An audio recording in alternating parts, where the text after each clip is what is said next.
In 1978, the Atlanta Falcons climbed to the edge of greatness, only to skid back down in 1979. But in 1980, these Falcons began climbing again. And in the 8th week, Atlanta faced the mountain they would have to scale to become champions. It did not take long for the Los Angeles Rams, division winners for 7 consecutive years, to realize that these young Falcons were on the rise.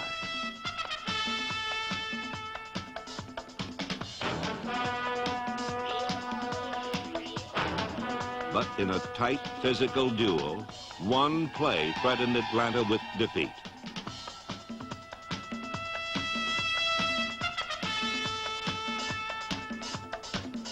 The Rams took a 10-6 lead and held it through the game's final minutes. But even against improbable odds, these Falcons never lost their poise. Here it is, 4th and 11 at the Falcon 46. Bartkowski back to throw. Here come the Rams. There it is. There it is. There it Bart's is. got time. He's going long. There it is. He's got Jackson. He touches it. Falcons win 13-10. Atlanta had conquered the summit of the NFC's Western Division with a throw so perfect and a catch so remarkable, there simply was no adequate defense for such a play.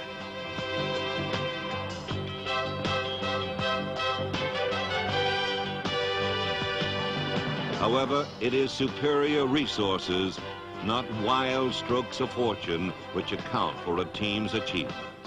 In 1980, the Atlanta Falcons discovered, then developed these resources to produce the most exciting year in the history of the franchise.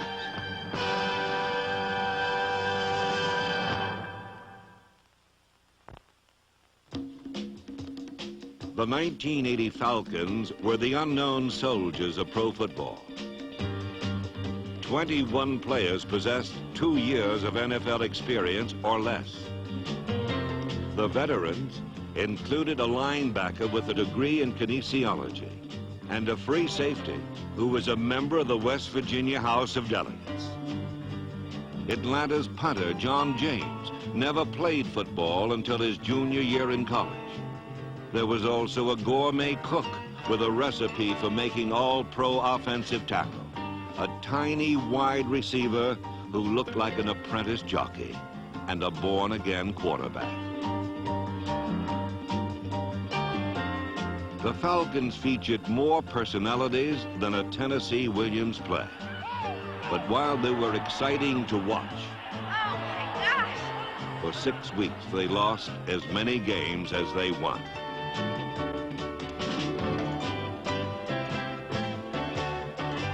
However, one point was clear. This was not the Keystone Cops and Cleats. Merely the NFL's second youngest team marching toward NFL contention, the unifying theme of Eddie LeBaron's organization. We feel that the better the organization gets, the better the team will get. It's a matter of scouting and making sure that all the pieces fit together and work well together, and I'm just kind of the piece fitter, I guess. Since 1977, the scouting of Tom Bratz and his staff and the subsequent Falcon drafting may have been the NFL's best. These picks include runners James Mayberry and Lynn Kane, number 21, who rushed for over 900 yards in 1980. Before the joint arrival of Kane and fullback William Andrews in the '79 draft, Atlanta hadn't seen a ground attack since Sherman marched through Georgia. Of Andrews, a third-round selection, Bennett has said, "I feel like a guy who buys a Cadillac and finds out he can get 30 miles to a gallon."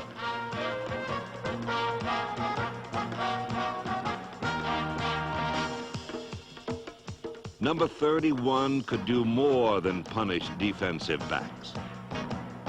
He could stun the biggest with his blocks.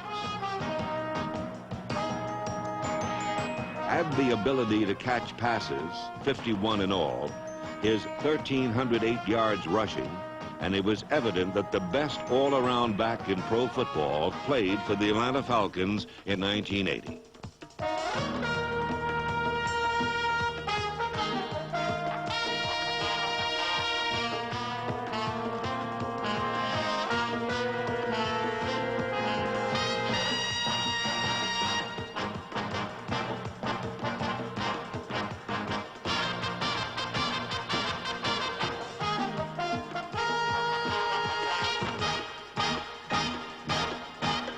Using early draft choices like Andrews and Kane, the Falcons have solved their personnel puzzle.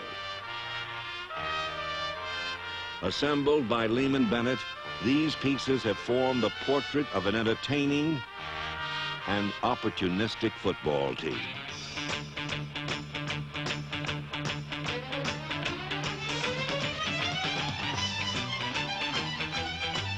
Atlanta's devotion to building a contender through the draft continued in 1980, beginning with first-round selection Junior Miller. This tight end proved to be the final piece in the offensive puzzle, and his 9 touchdown receptions set a new Falcon record. But the biggest impact from 1980's draft was felt on defense.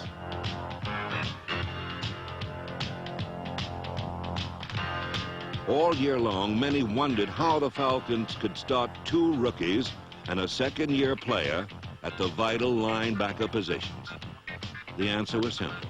These were outstanding athletes who could literally run down their inexperience from behind.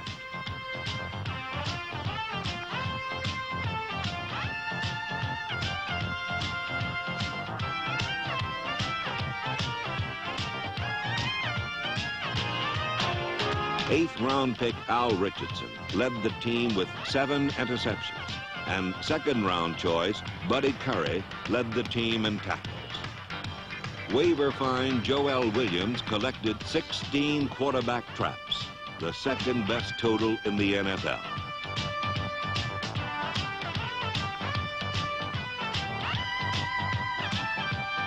When you added number 54, veteran Fulton Kuykendall, and rookie Jim Laughlin, Atlanta played with the best young core of linebackers in the National Football League.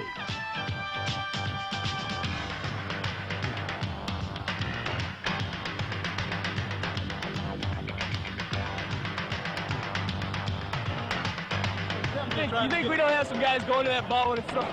Those linebackers, watch the linebackers, man. It's fun to watch them. These men were the heart and soul of Atlanta's vastly improved defense. A fact the Detroit Lions learned the hard way. The red wave is washing ashore here in Atlanta Stadium today. Danielson drops the throw, looks to his left side. Falcons are blitzing, and they get him! And it's fumbled. It's picked up by Atlanta. Running with the ball for the touchdown. The alert linebackers keyed a 43-27 rout of then unbeaten Detroit. And together with brilliant efforts from the rest of this hand-picked squad, the Falcons blossomed into serious mid-season contenders. While Atlanta's aggressive youth spurred its defensive revival, just as important was the play and leadership of veterans Jeff Merrill, Roland Lawrence, Fulton Kuykendall, and Jeff Yates, number 79.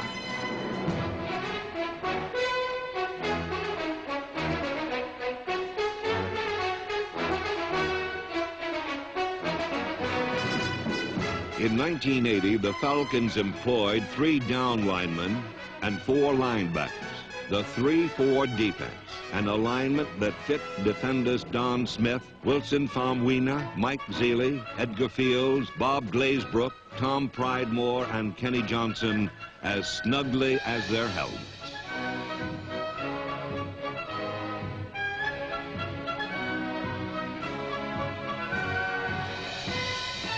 In the 9th week, Atlanta bottled up the AFC Eastern Division champion Buffalo Bills, and a 30-14 victory over the NFL's top-ranked defense confirmed an offensive belief as well.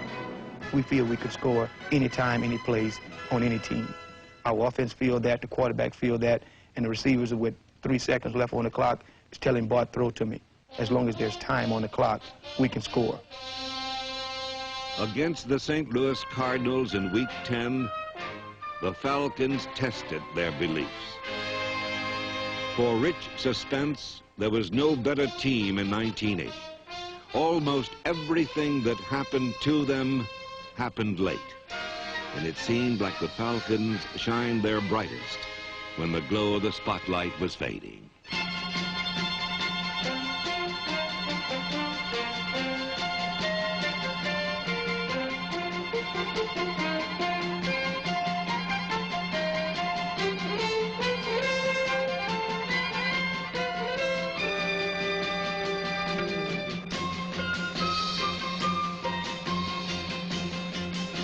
Three second-half touchdowns tied the score at 27, and several defensive adjustments pulled the rug out from under the Cardinal offense.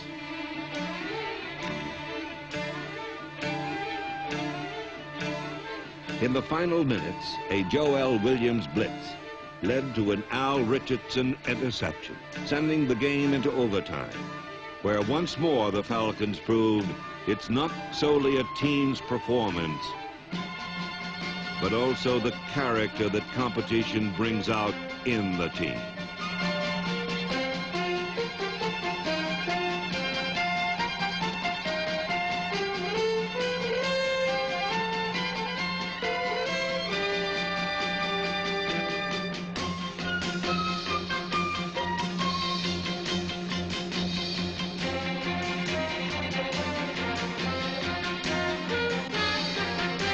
Bartkowski gives to Ray Strong, wants to sweep to the right side, gets a block inside the 20, 15, 10, 5, touchdown! Ray Strong breaks off right tackle for a 21-yard touchdown run, and the Falcons win in overtime at St. Louis, 33-27. What a ball game. Once again, Atlanta's comeback catalyst was Steve Bartkowski. In his 6th year, Bart was finally flying through pro football's blue skies. Number 10 enjoyed his finest year because after 4 years of rebuilding, both the Falcons and Steve were coming of age together.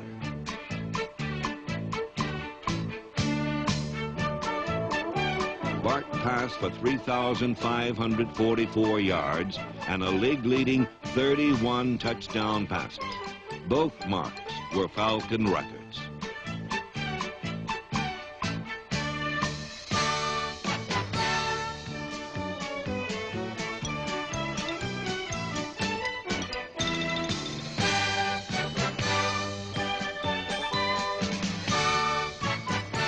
Steve Bartkowski was an opportunist who kept his team in the battle when the cause seemed lost, simply by using the talents of many. There were wide receivers Wallace Francis and Alfred Jackson. There was a huge tight end, Junior Miller, and the smallest wide receiver in pro football, Alfred Jenkins, who could run as far as Bart could throw. Until this season, Jenkins was a well-kept secret that opponents kept trying to bury.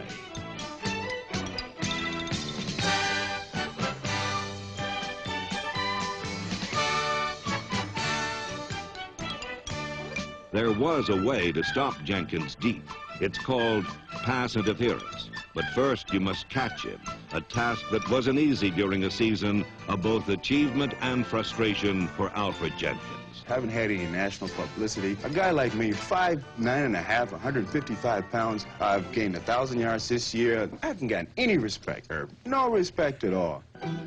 As the season progressed, it was simply impossible not to recognize the talents of Jenkins and his teammates as they built the NFL's longest winning streak of the year, 9 games. The Falcons were stalking a division championship. And on the season's 14th Sunday, their hunt continued in Philadelphia. The mark of a champion isn't how a team plays when leading. It's how it plays when it's behind.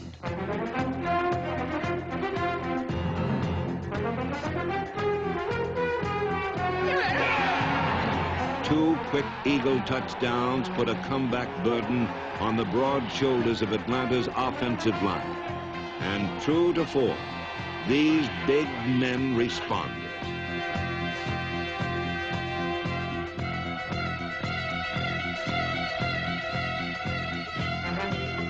Guards Dave Scott and R.C. Thielman cleared a path that ran for 183 yards.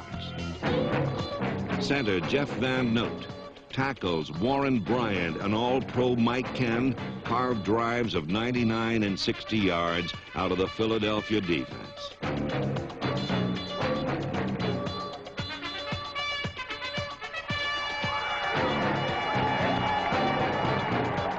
With the score deadlocked at 17, Atlanta's young defense fiercely contracted. Come on, boys, coming out!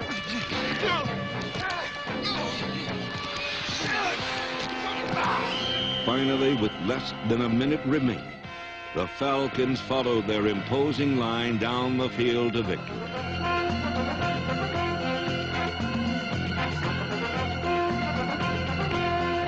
An ordeal fought by so many came down to the effort of one, place kicker Tim Mazzetti.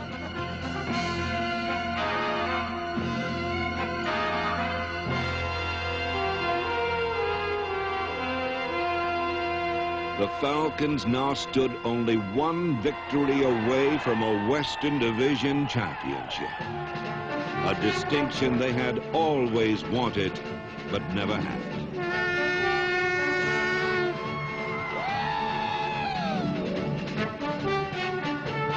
Bartkowski's going to go long.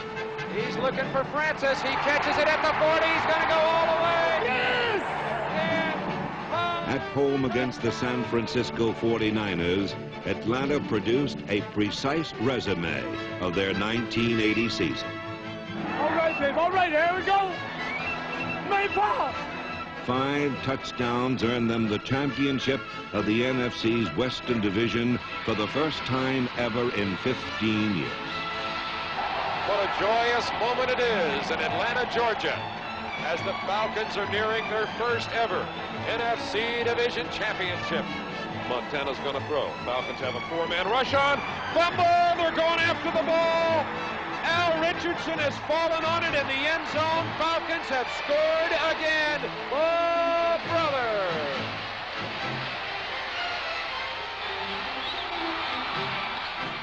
It has been a while. Yep. I guess they think we're for real now, huh? They've got to. All right. I tell you, I just want to say congratulations to you, and I'm so very, very proud. Hey, it didn't come easy. We paid a tremendous price, or you people paid the price, and you're rewarded for it today, and we're a step closer to what we all want. Here we go!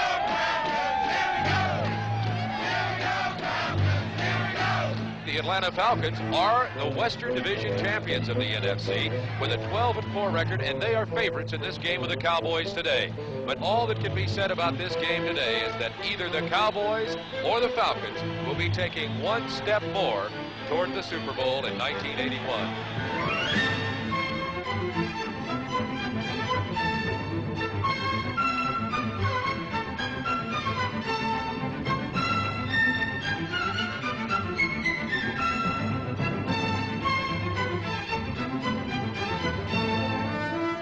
From the very beginning, Atlanta played the same game that brought them to the NFL playoffs.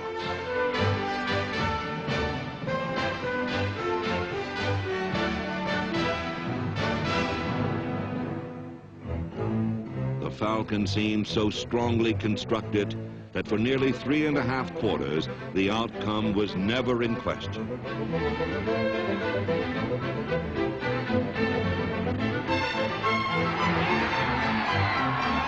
But late in the fourth quarter, a comfortable 27-17 Falcon advantage began to slip away.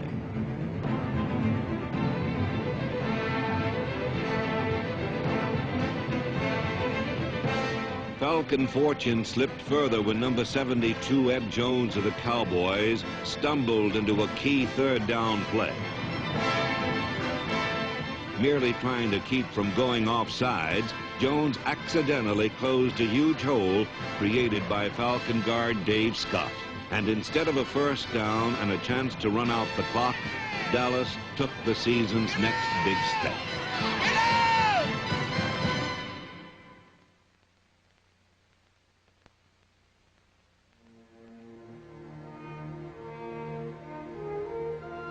Shockingly, it ended.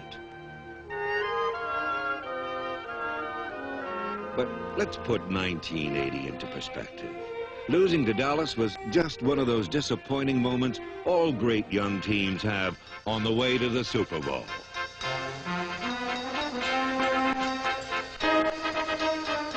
Atlanta's list of achievements revealed not only how far they had come, but how far they can go, beginning with 12 victories. Wins that came against the NFL's finest.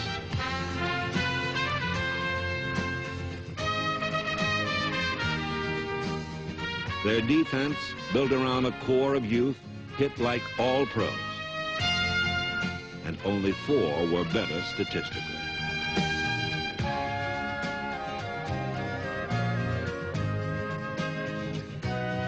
Atlanta's offensive line, led by Mike Ken, was outstanding, whether blocking for the best running tandem in football or the NFL's leader in touchdown passes.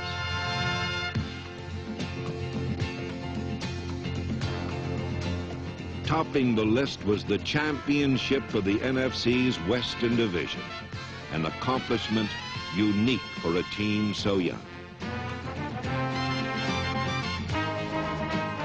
Yet the best part is that these maturing stars will all be back.